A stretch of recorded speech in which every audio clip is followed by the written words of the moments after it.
Fala pessoal, tudo bem com vocês? Aqui professor Alan Batista. E no vídeo de hoje eu vou falar um pouquinho sobre tipos de isolamento, que é um dos temas extremamente importantes, principalmente para você que está trabalhando, que está estagiando no ambiente hospitalar e precisa compreender, precisa saber quais são os tipos de isolamento que a gente pode observar lá no paciente. Mas antes de a gente falar sobre os tipos de isolamento, vamos entender um pouquinho o que é isolamento, né? Isolamento é a segregação de pessoas infectadas durante um período de transmissibilidade da doença, em lugar ou condições que permitam evitar a transmissão direta ou indireta do agente infeccioso a indivíduos susceptíveis. Ou seja, é quando você tem um paciente que possui alguma patologia, patologia essa que é transmissível, ou seja, é uma doença contagiosa. Então, quando o paciente está com alguma doença contagiosa, alguma doença que é transmissível, durante esse período de transmissibilidade, a gente vai tornar esse paciente um paciente em isolamento. Ou seja, é um paciente que vai ficar num determinado local, numa determinada enfermaria, leito, exclusivo para ele. Né? Então, a gente vai deixar o paciente no isolamento. Porque quando a gente isola ele naquele quarto, naquela enfermaria, naquele leito, a gente evita que ele transmita a doença para outras pessoas que não possuem aquela patologia, mas que estão susceptíveis a contrair pelo fato de estarem próximos a esse paciente. Então, o paciente que vai para o isolamento é um paciente que possui alguma patologia que precisa ficar afastado dos demais pacientes.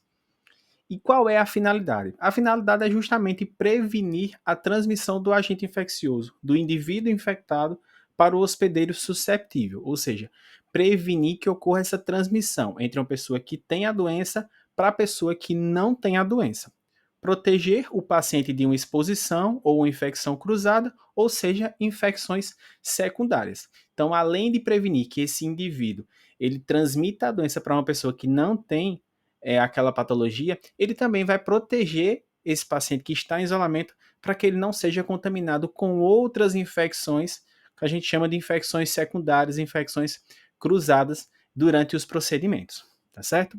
Então, os isolamentos eles se dividem em 4 tipos, que é o isolamento reverso, o isolamento respiratório, o isolamento entérico e o isolamento de contato. E aqui a gente vai ver esses 4 tipos. O isolamento reverso, ele é muito comum. E nessa situação é quando a gente tem um paciente que ele está com a imunidade baixa. É tanto que ele tem como finalidade proteger o paciente em cuja resistência à infecção esteja seriamente comprometida por um micro-organismo potencialmente patogênico.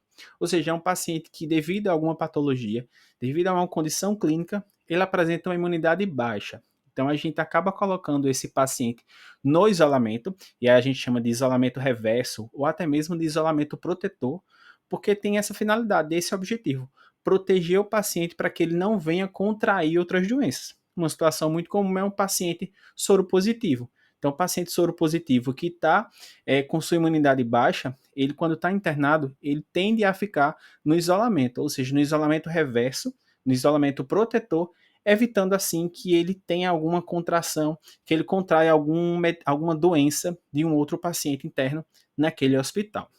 Um outro tipo de isolamento, muito comum também, é o isolamento respiratório.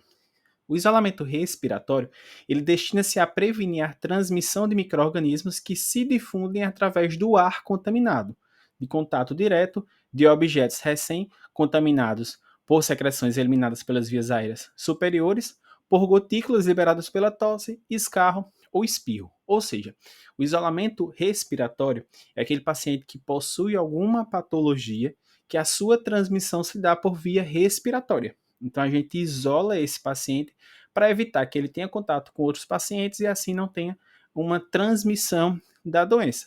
Que é um exemplo muito clássico é a tuberculose pulmonar, né? Onde a tuberculose pulmonar, a transmissão se dá pelas vias aéreas, pelo contato ali com a tosse, escarro, até mesmo espirro do paciente.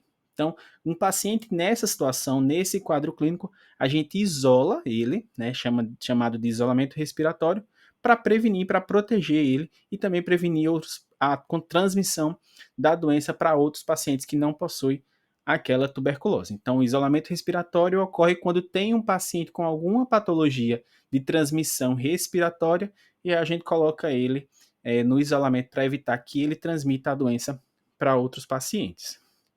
O isolamento entérico também pode acontecer, né, mas ele não é tão comum, que aí nesse caso, o isolamento entérico, ele vai ser destinado a prevenir a transmissão de doenças por contato direto ou indireto com fezes infectadas e objetos ou artigos contaminados por estas. Como exemplo, a cólera, né? No caso do isolamento entérico, ele ocorria quando um paciente era diagnosticado com cólera e a gente precisava deixar ele em isolamento porque a transmissão ali se dava através das fezes. Então a gente isolava para evitar que ele tivesse contato com outros pacientes e assim não transmitisse a doença. E um outro isolamento que também é muito comum é o isolamento de contato. E esse isolamento de contato ele está destinado a prevenir a transmissão de doenças com lesões contaminadas, através do contato direto ou indireto com secreções das feridas. Exemplos, pacientes que possuem uma ferida que está infectada com bactérias multiresistentes.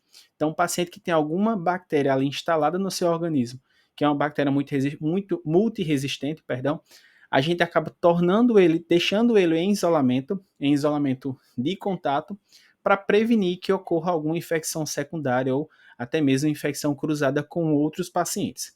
Lembrando que esse isolamento, ele na maioria das vezes é feito num quarto, né? A gente nas unidades tem uma enfermaria, ele fica exclusiva para aquele paciente, justamente para evitar que essa transmissão ocorra de um paciente infectado para um paciente não infectado com aquela patologia.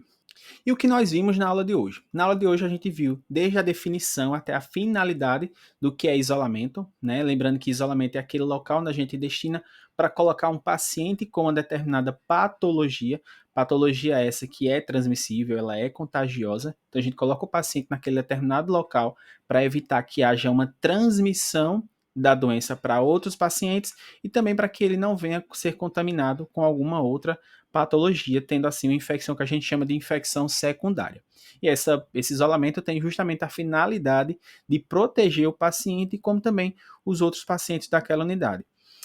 A gente viu também os 4 principais tipos de isolamento, que é o isolamento reverso, o isolamento respiratório, o isolamento entérico e o isolamento de contato.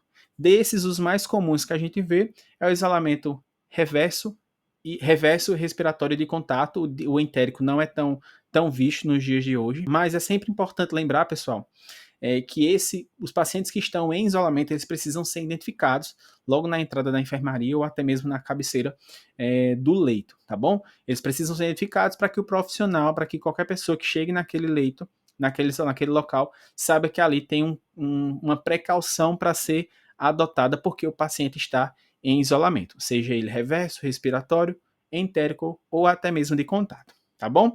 Se você gostou desse vídeo, não esquece de dar teu like, se inscreve no canal, deixa comentário e, claro, compartilha também com um amigo para que ele venha ficar por dentro de quais são os tipos de isolamento que a gente pode ver no nosso paciente, que a gente pode encontrar na nossa atuação prática. Belezinha?